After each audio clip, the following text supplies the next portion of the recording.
We're not quite ready to create those standards because we still have 90% of people unprotected. What I will say, and we have said at the CDC, is schools should be the first place to open. And so if your schools are not open, I don't believe that we should be opening other places because we really do need to get our children back to school. Well, that was CDC Director Rochelle Walensky on Good Morning America today, talking about states and schools reopening and how important it is that schools should be right at the top of the reopening, not bars and restaurants or theaters or other things, but schools because of the importance for the children and for the wider economy. So joining us live for more on all the latest on the pandemic emergency is emergency physician and ABC News contributor, Dr. Darian Sutton.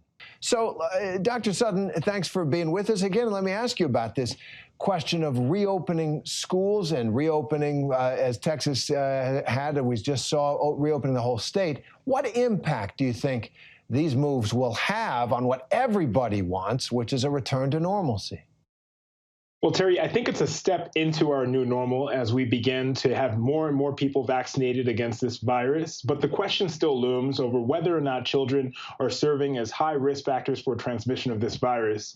So far, from what we have seen in the schools that have been open, the level of risk is low, but it is not zero. So we still would probably ask teachers and any other adults within the facility, especially including students, to continue to practice safe conditions, which is wearing a mask, keeping a safe social distance, and if possible, keep these areas highly ventilated while we get this vaccine out to more and more people. And Dr. Sutton, if children can hug grandparents who are vaccinated without being vaccinated themselves, what's the protocol for school settings if teachers are vaccinated but the kids aren't? So the current protocol really has not changed much for the school setting. Really, it is applying to those families who are meeting within homes, and it really specifically talks about meeting with one household. Now, a classroom consists of many children from many different households, so the rules stay the same for that classroom, which is students should continue to wear a mask as well as teachers and remain a safe and healthy distance. But as far as being within the home, two people or two groups of people can meet with each other if one is vaccinated and no one is high risk and take off their mask. And Dr. Sutton, it does feel like the vaccination effort, the wheels are beginning to turn faster and faster. It feels that way. And President Biden set to announce today a push to procure 100 million additional doses of the Johnson & Johnson vaccine. How is that going to improve the vaccine supply issues? And do you think that's going to work?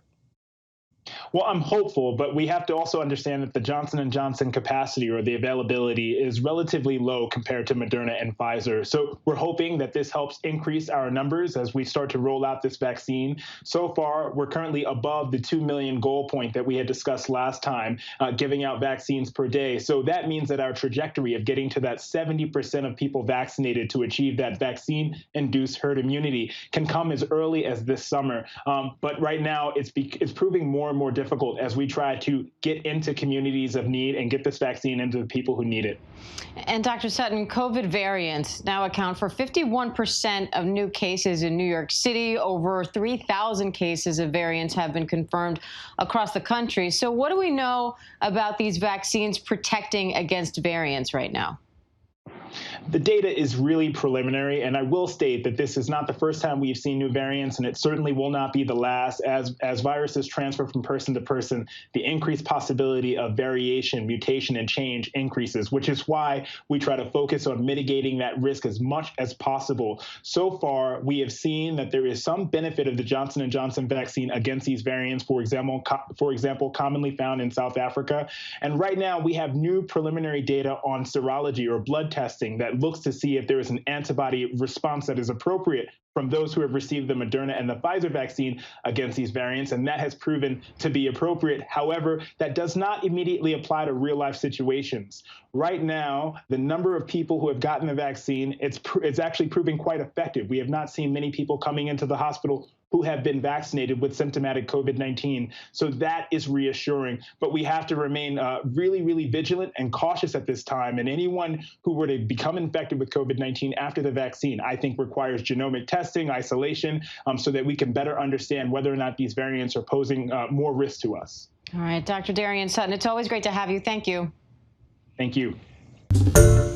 Hi, everyone. George Stephanopoulos here. Thanks for checking out the ABC News YouTube channel. If you'd like to get more videos, show highlights, and watch live event coverage, click on the right over here to subscribe to our channel. And don't forget to download the ABC News app for breaking news alerts. Thanks for watching.